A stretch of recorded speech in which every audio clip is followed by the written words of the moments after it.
turned to your friend and asked, did that make me sound crazy?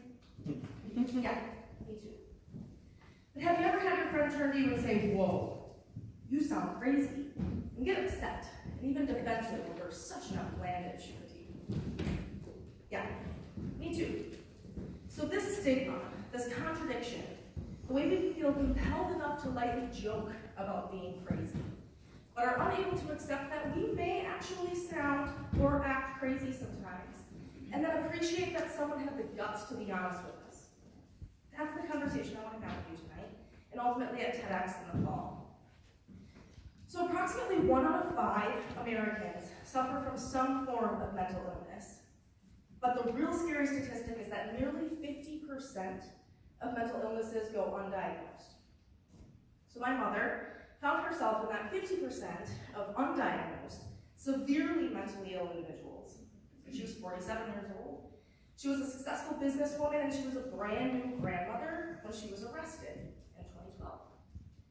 Now, everything in hindsight following her arrest became 2020. My family and I were devastated and shocked by her arrest. But it was the first time that we started to share with one another our concerns about the state of her mental health. Now let me say that again. It wasn't until my mother was 47 years old, in jail, and facing 280 years in prison before somebody finally raised the flag. Now my mom unknowingly suffered from bipolar for her entire life. There were red flags that date all the way back to age 5. She began using drugs and alcohol in middle school, and ultimately dropped out of high school at a very young age when she had my big sister. I can remember on the very rare occasion that I was even allowed to have a friend over growing up. I had to explain to them how you're really gonna love my mother. She's super nice. She's a little bit weird. I'd even been told my entire life that I was allergic to mustard. Until following her arrest and her diagnosis, I decided to give it a shot. Test it out for myself, and I am indeed not allergic to mustard. So my point is there were red flags. There were signs her entire life, but nobody raised that flag. Now, mental illness is a huge driver to our serious issue of mass incarceration in America. From drug abuse to petty crimes and even heinous crimes, 75% of female inmates and 60% of male inmates suffer from a mental illness.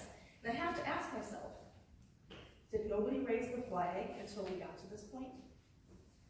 So as you can see, our problem starts with this stigma. It starts with being unafraid to raise the flag and unashamed to admit that we may be experiencing crazy or abnormal tendencies. It's solved with help.